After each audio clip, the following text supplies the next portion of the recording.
శుభాకాంక్షలు. నా పేరు చైతన్య దేవ్, నేను సివిల్ సర్వీసెస్ ఫ్యాకల్టీ.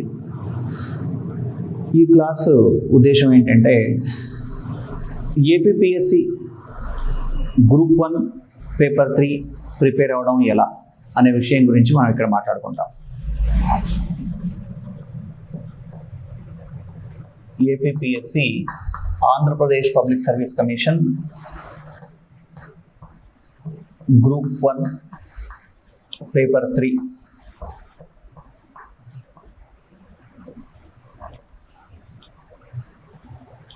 మనకి ఆంధ్రప్రదేశ్ పబ్లిక్ సర్వీస్ కమిషన్ నిర్వహిస్తున్నటువంటి గ్రూప్ 1 పరీక్షలో పేపర్ 3 చాలా కీలకమైన పేపరు.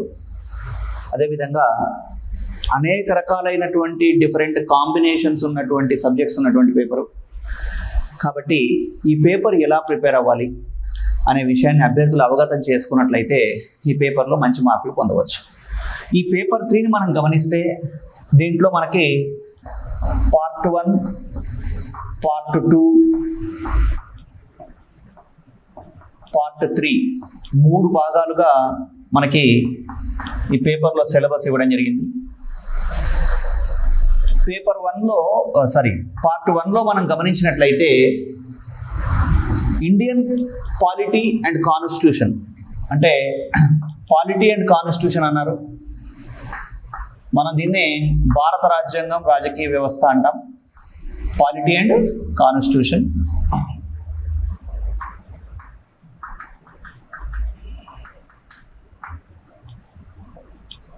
అదే మనకి పార్ట్ 2లో తీసుకున్నట్లయితే public administration and governance. Public administration and governance. Part 3 ethics and law. Ethics and law. ఇలా 3 భాగాలుగా పేపర్ 3 ఉంది. ఈ 3 భాగాలకి 150 మార్క్స్ సిలబస్, 150 మార్క్స్ కేటాయించడం జరిగింది. అయితే మనకి ఇంతకు పూర్వం, అంటే ఏపీపీఎస్సి కొత్త సిలబస్ ప్రకటించడానికి పూర్వం పాలిటీ అనేది మాత్రమే ఉండింది. ఇప్పుడు దీన్ని ఏమన్నారంటే పాలిటీ అండ్ కాన్స్టిట్యూషన్, అదేవిధంగా ఇదే పేపర్లో public administration and governance, ethics and law introduce చేయడం జరిగింది. అంటే సివిల్ సర్వీసెస్లో ఎథిక్స్ పేపర్ సపరేట్గా ఇంట్రడ్యూస్ చేసిన తర్వాత సంస్కరణలో భాగంగా రాష్ట్ర పబ్లిక్ సర్వీస్ కమిషన్ కూడా ఎథిక్స్ తీసుకోవడం సిలబస్లోకి. అదేవిధంగా ఒక ఉద్యోగి కావాల్సినటువంటి వ్యక్తికి లా తెలియాలి కాబట్టి, అంటే ఒక ఆర్డీఓ, ఒక కమర్షియల్ ట్యాక్స్ ఆఫీసరు, అదేవిధంగా ఒక ఎంపీడీఓ, ఇలాంటి ఉద్యోగాలన్నీ చేసేటువంటి అభ్యర్థులకి ప్రాథమికమైనటువంటి బేసిక్ నాలెడ్జ్ ఆఫ్ లా అన్నాడు. అందుకే ప్రాథమికమైనటువంటి లా తెలియాలి కాబట్టి ఈ అంశాలు కూడా పొందుపరచడం జరిగింది. అయితే మనకి ఈ పేపర్కి సంబంధించినటువంటి డైనమిక్స్ ఏంటి అంటే, గతంలో మనకి ప్రశ్నల విషయంలో తీసుకున్నట్లయితే ప్రశ్నలు ఒక టాపిక్ నుంచి ఒక ప్రశ్న అలా ఉండే అవకాశం ఉండింది, అలా వచ్చేవి కూడా. కానీ ఇప్పుడు మనకి ఏమవుతున్నాయంటే మైక్రో లెవెల్లో కూడా క్వశ్చన్స్ అడగడం జరుగుతుంది. కాబట్టి ఈ పేపర్కి సంబంధించి చాలామందికి ఒక అపోహ ఉంటుంది. అదేంటంటే ఈ పేపర్లో తక్కువ మార్కులు వస్తాయని. నిజానికి తక్కువ మార్కులు రావు. మార్కులు పూర్తిగా ఇచ్చేటువంటి అవకాశం మనం ఎగ్జామినర్కి ఇవ్వకుండా మనం ఆన్సర్ రాసినట్లయితే ఎగ్జామినర్ మనకు మార్కులు ఇవ్వలేడు.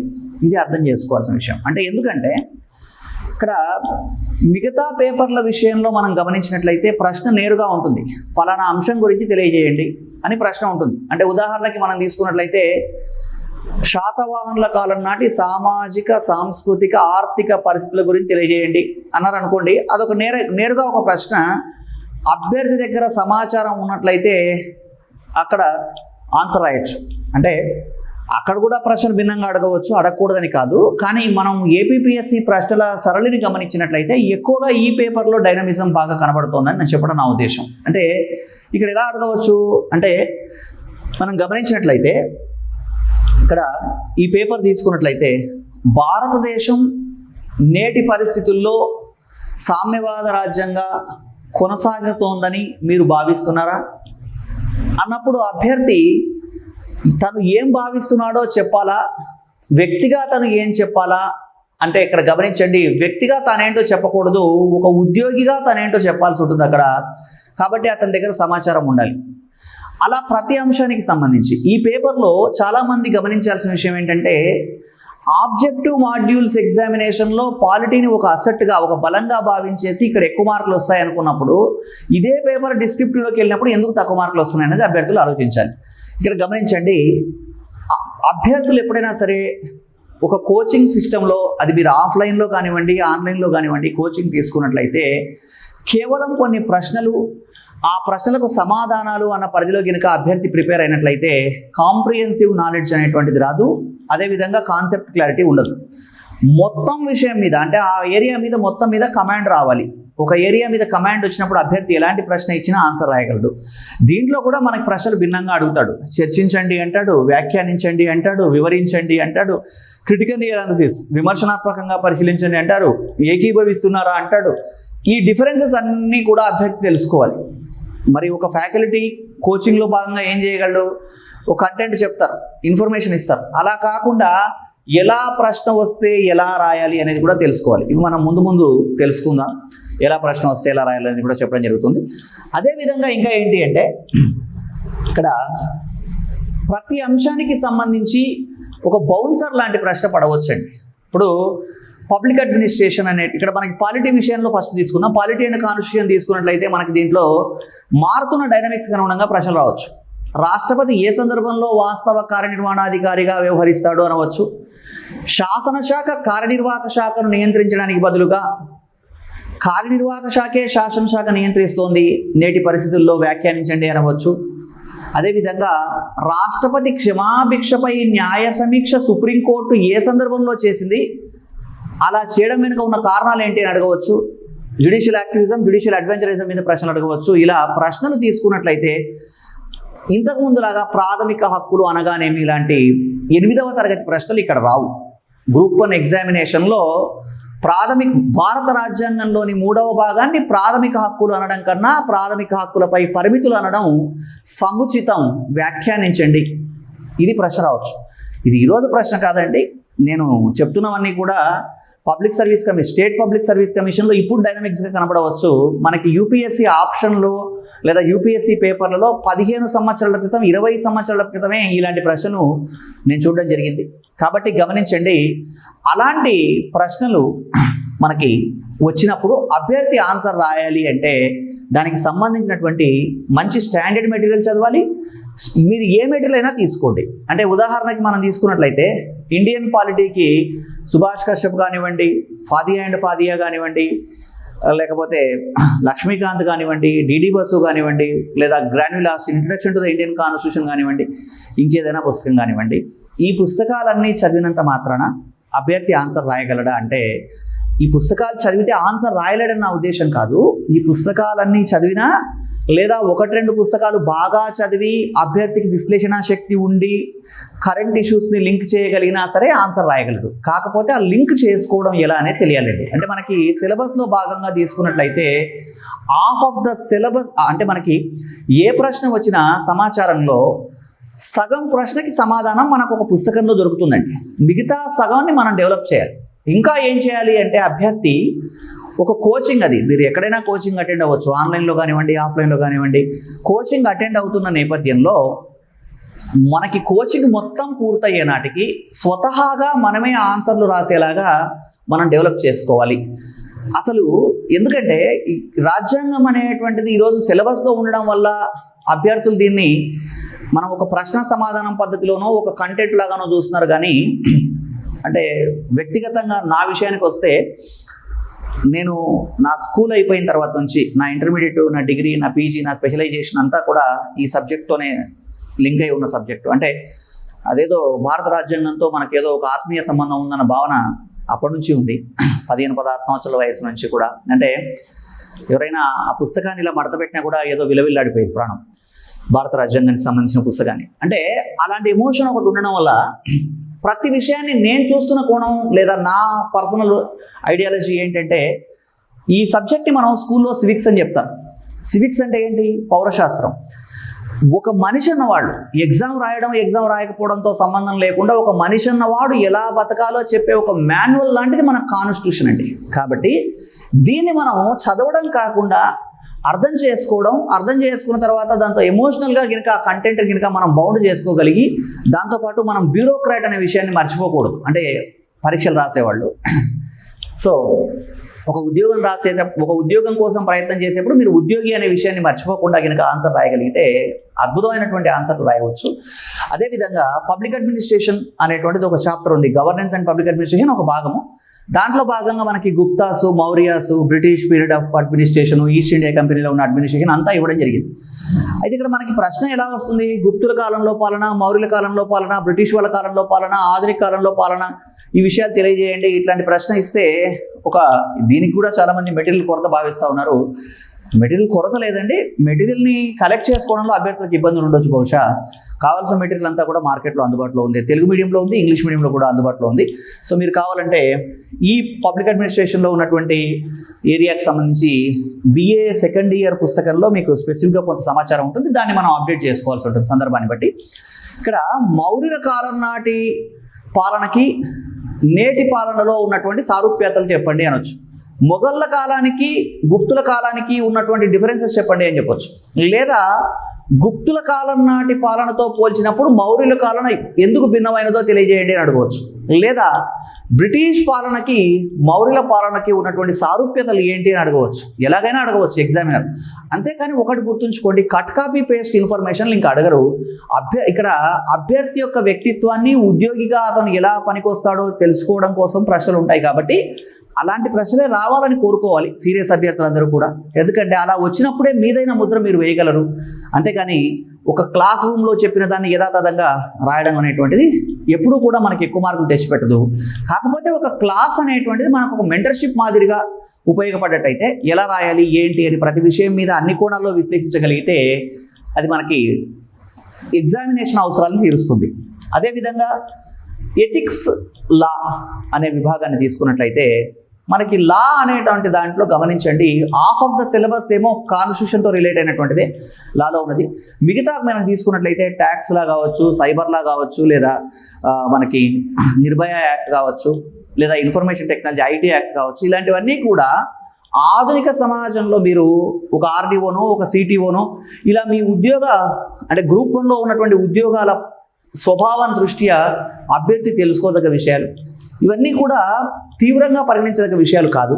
కాకపోతే ఏంటంటే అందరూ చెబుతున్నట్టు సాంప్రదాయకంగానే ప్రశ్నలు వస్తాయని నేను అనుకోవట్లే. ఎందుకంటే అలా వస్తే అందరూ రాస్తారు కదా. ఉదాహరణకి మనకి లాలో మీకు ప్రొసీజరల్ లా, సబ్స్టాన్సివ్ లా అనేది చెప్పడం జరిగింది. ప్రొసీజరల్ లా అంటే విచారణ ఎలా చేస్తారు, విచారణకు సంబంధించిన ప్రక్రియ ఏంటి. సబ్స్టాన్సివ్ లా అంటే ఏది తప్పు, దానికి ఏది శిక్ష అనేటువంటి తెలియజేసేది. ఈ నేపథ్యంలో మనకి క్రిమినల్ లా అమెండ్మెంట్ యాక్ట్ అనుకోండి, లేదా మనకి ఇంకా లాకు సంబంధించి గమనించినట్లయితే భారతదేశంలో న్యాయస్థానాల క్రమానుగత శ్రేణి మీద ప్రశ్నలు కొన్ని పుస్తకాల్లో నేను చూశాను. అంటే లా నుంచి ప్రశ్న వస్తే ఏమొస్తుందని చాలామంది ఎక్స్పెక్ట్ చేస్తున్నారంటే భారతదేశంలో న్యాయ వ్యవస్థ యొక్క క్రమానుగత శ్రేణి అంటే సుప్రీంకోర్టు నుంచి కింది కోర్టు వరకు సివిల్ సైడు, క్రిమినల్ సైడు ఏమేమి న్యాయస్థానాలు ఉన్నాయి, ఎలా ఉన్నాయో వివరించమని అడుగుతాడేమో అన్నది ఒక అజంప్షన్, అంటే ఒక ఊహ. అభ్యర్థులకి ఇలా అడిగితే ఇలా ఆన్సర్ రాయాలని కొన్ని క్వశ్చన్లు, కొన్ని మోడల్స్ మార్కెట్లో ఇవ్వడం జరిగింది. ఇది ఫస్ట్ టైం సిలబస్లో రావడం జరిగింది. కాబట్టి ఇప్పుడు 90% మంది అలాగే ప్రిపేర్ అయినప్పుడు ఎగ్జామినర్ అలాగే ఇవ్వాలని రూల్ ఏముంది? ఇక్కడ మనం గుర్తుంచుకోండి, ఇక్కడ అభ్యర్థిని పరీక్షించేటువంటి దృక్పథం ఏంటంటే ఒక పరిణితి చెందినటువంటి ఒక కాబోయే ఉద్యోగిని పరీక్షించడమే ఎగ్జామినర్ యొక్క ఉద్దేశం. కాబట్టి ఇక్కడ ఇలా రావచ్చు ప్రశ్న ఏమని అంటే procedural law violates the substantive law comment. అంటే ఇక్కడ న్యాయశాఖలో విచారణ ప్రక్రియ యొక్క జాప్యము అనేటువంటిది మనకి అంతిమంగా చట్టాన్నే దెబ్బతీస్తుందన్న కోణంలో ప్రశ్న అడిగినప్పుడు, చట్టం యొక్క లక్ష్యాన్ని దెబ్బతీస్తుంది అనే కోణంలో ప్రశ్న అడిగినప్పుడు ఏమవుతుంది అంటే అభ్యర్థి దానికి ఎలా ఆన్సర్ రాయాలో తెలుసుకోవాల్సి ఉంటుంది. అంటే ఇక్కడ మనకి ప్రతి విషయం మీద మైక్రో లెవెల్ డీటెయిల్స్ తెలియాలండి, సింపుల్గా చెప్పాలండి. అలా తెలిసిన తర్వాత వాటిని ప్రశ్న రూపంలోకి మనం మలచగలగాలి. ఇలా చేయగలిగితే మనం మంచి మార్కులు పొందవచ్చు. ఇంకొకటి, అభ్యర్థికి కండెన్స్, ఎక్స్పాండ్ చేయడం రావాలి. ఎక్కడ దేన్ని ఎంత మేరకు రాయాలో తెలియాలి. ఇవన్నీ తెలుసుకున్నప్పుడు మాత్రమే అభ్యర్థి ముందుకెళ్ళగలడు. అయితే కొంతమంది సార్ మేము గతంలో అనేక రోజుల నుంచి ప్రిపేర్ అవుతున్నాం, పాలిటీ మాకు బాగా తెలుసు, బాగా ప్రిపేర్ అయ్యాం, ఇప్పుడు మనం పబ్లిక్ అడ్మినిస్ట్రేషన్ అండ్ గవర్నెన్స్ మాత్రమే తెలుసుకోవాలి, లేదా ఎథిక్స్ అండ్ లా తెలుసుకోవాలి. కొంతమంది సివిల్ సర్వీసెస్ రాసేవాళ్ళు, సార్ మాకు ఎథిక్స్ కూడా మేము కోచింగ్ తీసుకున్నాం, లేకపోతే ఎక్కడో అటెండ్ అయ్యాం లేదా చదివాం, పాలిటీ ఆల్రెడీ తెలుసు, పబ్లిక్ అడ్మినిస్ట్రేషన్, ఇలా రకరకాలైనటువంటి ఎక్స్పెక్టేషన్స్, రకరకాలైనటువంటి ఊహలు ఉంటాయి. కాకపోతే ఒక విషయం గమనించండి, మీరు చదవాల్సినప్పుడు మీరు ఎలా ప్రిపేర్ ఇవ్వాలంటే పాలిటీ అండ్ కాన్స్టిట్యూషన్ మీద మీకు ఫస్ట్ కమాండ్ ఉండాలి. ప్రాథమికంగా పాలిటీ అండ్ కాన్స్టిట్యూషన్ అర్థం అవుతే ల్యాండ్ ఆఫ్ ద లా, రాజ్యాంగం తెలుస్తుంది కాబట్టి రూల్ ఏది రూల్ కాదేదో తెలిసిపోతుంది. అలా తెలిసినప్పుడు దీనికి కొనసాగింపుగా మనకి పబ్లిక్ అడ్మినిస్ట్రేషన్లో ఉన్నటువంటి ప్రాథమిక అంశాలు. నిజం చెప్పాలంటే గ్రూప్ 1లో పబ్లిక్ అడ్మినిస్ట్రేషన్ అనేది చాలా నామినల్. ఎందుకంటే ఒక సివిల్ సర్వీసెస్కి పబ్లిక్ అడ్మినిస్ట్రేషన్ ఆప్షన్ని గతంలో టీచ్ చేసిన వ్యక్తిగా నాకున్నటువంటి అవగాహన ప్రకారం నేను మాట్లాడుతున్నది ఏంటంటే, పబ్లిక్ అడ్మినిస్ట్రేషన్ మీకు ఉన్నది ఒక చిన్న చాప్టర్ మాత్రమే. అసలు పబ్లిక్ అడ్మినిస్ట్రేషన్ చాలా డెప్త్గా సిలబస్లో తీసుకున్నట్లయితే మనకి ఇంకా డెప్త్గా కూడా పెట్టే ఛాన్స్ ఉండింది, కానీ తీసుకోలేదు వాళ్ళు. నామినల్గా ఎంతవరకు తీసుకోవాలో అంతవరకే, జస్ట్ నామినల్ ఒక చాప్టర్ పెట్టడం జరిగింది. అదేవిధంగా గవర్నెన్స్ విషయానికి వస్తే గమనించండి, పాలిటీ అర్థమైనప్పుడు, కాన్స్టిట్యూషన్ అర్థమైనప్పుడు దాని కొనసాగింపుగా గవర్నెన్స్ చాలా బాగా అర్థమవుతుంది. ఈ రెండు తెలిసినప్పుడు ఎథిక్స్ మనకి రాయడం ఈజీ అవుతుంది. ఎందుకంటే నైతికత అదేవిధంగా లా, ఈ రెండు చదివాడు అనుకోండి, అభ్యర్థికి ఎంత కాంప్రిహెన్సివ్ థాట్ డెవలప్ అవుతుంది, ఆ థాట్ ప్రాసెస్ ఎలా డెవలప్ అవుతుంది, అప్పుడు ఆన్సర్లు చాలా మెచ్యూర్డ్గా ఉంటాయి.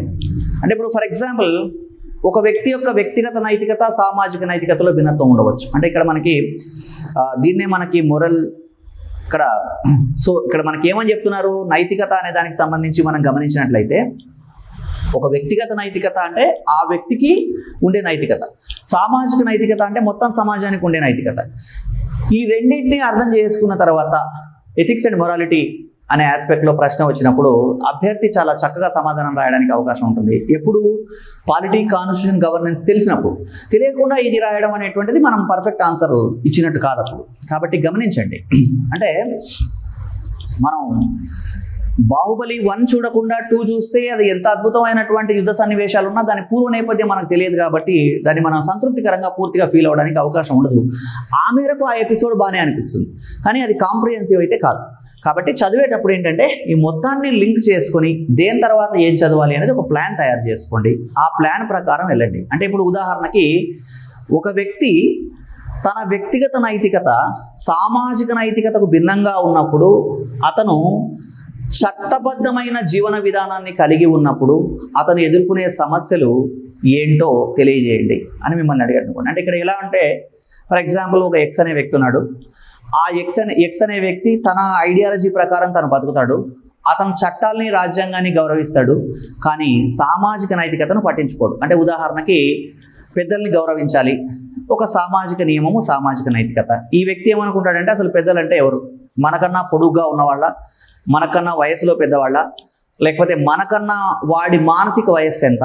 ఇప్పుడు ఒక వ్యక్తి ఏమనుకుంటాడు, నా శారీరక వయస్సు ఒక 35 సంవత్సరాలు, నా యొక్క మానసిక వయస్సు ఒక 70 సంవత్సరాలు అంటాడు. మనం ఒక్కోసారి మాట్లాడుతూ ఉంటాం కదా, జనాల్ని చూసి వాడికి మెంటల్ మెచ్యూరిటీ లేదంటారు. అంటే అర్థం ఏంటి, చిన్నపిల్లలాగా బిహేవ్ చేస్తున్నారు అనే కోణంలో ఆలోచిస్తారు. ఒక్కొక్క వ్యక్తి యొక్క శారీరక వయస్సుకి, మానసిక వయస్సుకి చాలా తేడా ఉంటుంది. అలాంటప్పుడు ఒక 20 సంవత్సరాలు 25 సంవత్సరాల వయస్సు మధ్య ఉన్న వాడి యొక్క మానసిక వయస్సు చాలా అసాధారణమైనటువంటి జ్ఞానం వల్ల చాలా ఎక్కువ ఉందనుకోండి. అలాంటప్పుడు ఆ వ్యక్తి తనేమనుకోవచ్చు, అహంభావం కావచ్చు, అహంకారం అని కావచ్చు, ఇంకేదైనా అనుకోవచ్చు. సమాజం ఆ వ్యక్తి ఏమనుకోవచ్చు అంటే, నేను మానసికంగా ఇతనికన్నా పెద్ద అన్నప్పుడు నేను గౌరవించాల్సిన అవసరం ఏంటనుకోవచ్చు. దాన్ని సమాజం అహంకారం అనుకోవచ్చు, ఎలాగైనా అనుకోవచ్చు. కానీ అతని వల్ల సమాజానికి ఎప్పుడు ఇబ్బంది కలగకుండా ఉండవచ్చు చట్టాన్ని గౌరవించినట్లయితే. ఇలాంటి వ్యక్తి ఎగ్జిస్టెన్స్ ఏంటి?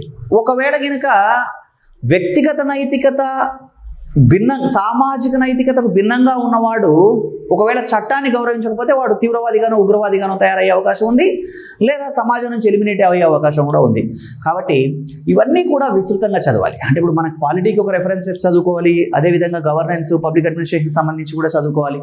అంటే పాలిటీ అంటే మనం అందరూ చదువుకునే జనరల్గా ఉండేటువంటి పుస్తకాలన్నీ చదివి, అంటే మన లక్ష్మీకాంత్, డేడి బసు, ఫాదియా అండ్ ఫాదియా, సుభాష్ కశ్యప్, ఇవి చదివిన తర్వాత అంటే ఇవన్నీ చదవాలని కాదు, అవసరమైన మేరకు అవసరమైన టాపిక్, ఒక్కొక్క దాంట్లో ఒక్కొక్క టాపిక్ బాగుంటుంది, అవన్నీ చదువుకోవాలి.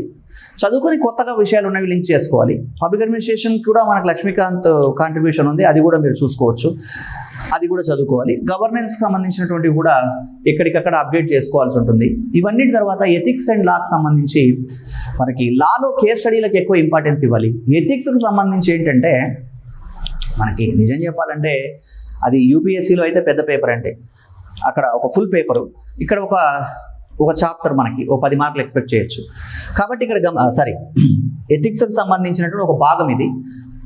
ఒక చాప్టర్లో నుంచి 10 మార్కులు, అంటే 4 చాప్టర్లు ఉంటే 40 మార్కులు ఎక్స్పెక్ట్ చేయొచ్చు అలా. కాబట్టి ఇక్కడ గమనించండి, ఈ విభాగానికి సంబంధించి అభ్యర్థి నిజం చెప్పాలంటే చాలామంది ఏమంటారంటే వాళ్ళ ఎక్స్పీరియన్సెస్, వాళ్ళ అనుభవాలు, వాళ్ళు చూసిన ప్రపంచం ఆధారంగా చెప్తారు. ఇప్పుడు నాకు తెలిసిన ప్రపంచం ఆధారంగా నాకున్న అవగాహన ద్వారా నేను కొన్ని విషయాలు కమ్యూనికేట్ చేస్తున్నాను.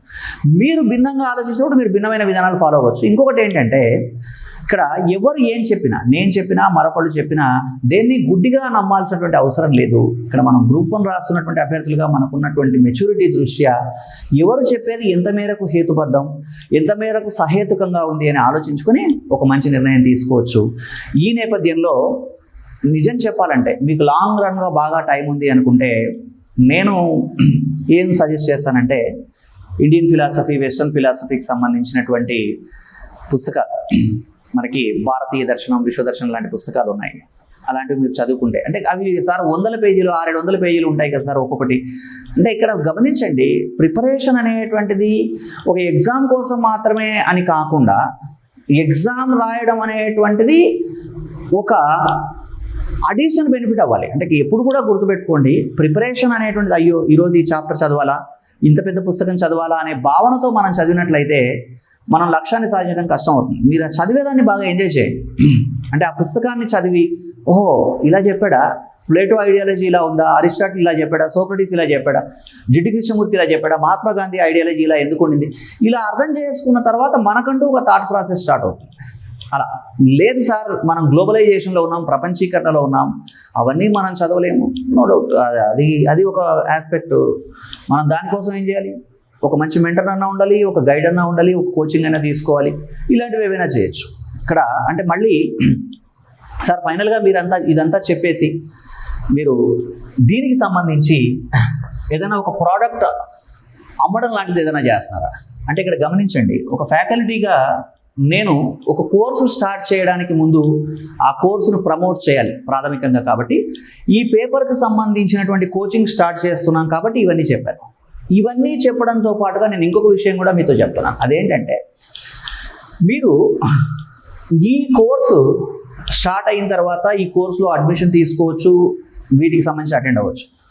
లేదు సార్ మేము దీంట్లో ఆల్రెడీ మేము ప్రిపేర్ అయి ఉన్నాం, మాకు అన్నీ తెలుసు అనుకున్న వాళ్ళు ఎప్పుడు అంటే భిన్నమైనటువంటి సంస్థల ద్వారా, భిన్నమైన సామాజిక మాధ్యమాల్లో ఆల్మోస్ట్ ప్రతి 2-3 రోజులకి ఏదో ఒక కార్యక్రమం, అంటే ఏదో ఒక సందర్భంలో ఒక విషయం మీద అవగాహన ఏర్పరచడం జరుగుతూ ఉంటుంది. దానికి సంబంధించిన క్లాసులు యూట్యూబ్లో అప్లోడ్ అవుతూ ఉంటాయి.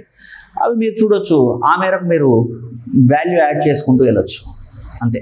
కాబట్టి ఇక్కడ గమనించండి, ఏది జరిగినా కూడా టైం చాలా వాల్యుబుల్. కాబట్టి ఈ టైంలో మీరు ఒక మంచి నిర్ణయం తీసుకోండి, మంచి పుస్తకాలు చదవండి. ఇక్కడైనా కాదు ఎక్కడైనా సరే మంచి కోచింగ్ అటెండ్ అవ్వండి.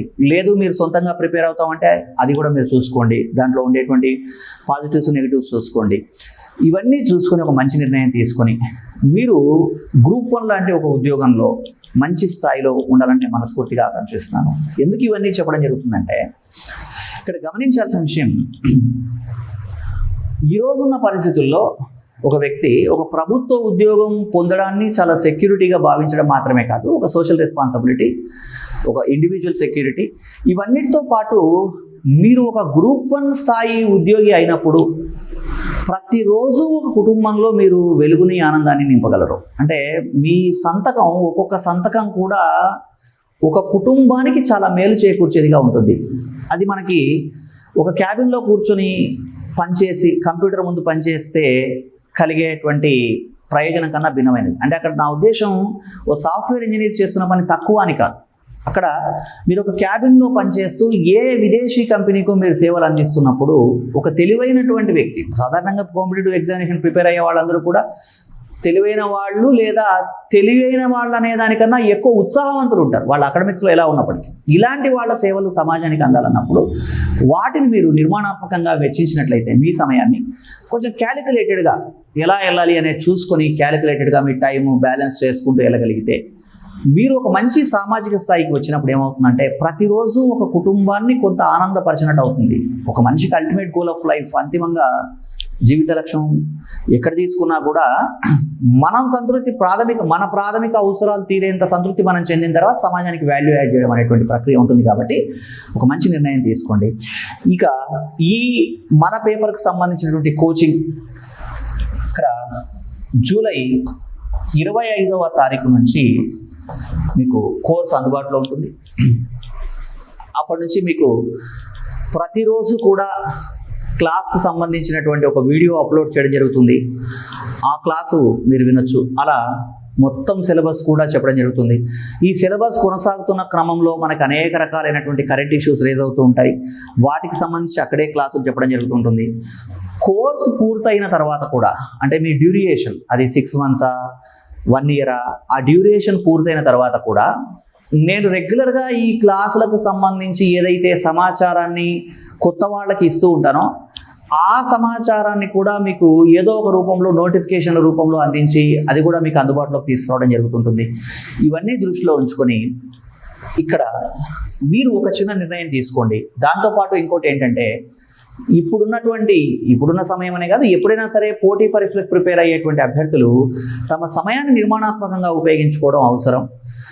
కనీసం 1 సంవత్సర కాలం పూర్తి స్థాయిలో దాని మీద కేటాయించడం కానీ, లేదా పార్ట్ టైం ఉద్యోగం చేస్తున్నట్లయితే దానికి ఇంకో ప్లాన్ ఉంటుంది. అవి మళ్ళీ మనం మరొక సందర్భంలో మాట్లాడుకుందాం. కాబట్టి ప్రతి మనిషికి ఒకే జీవితం ఉంటుంది అనే కోణంలో ఆలోచించినప్పుడు, అంటే మళ్ళీ కర్మ సిద్ధాంతం అదంతా వేరు.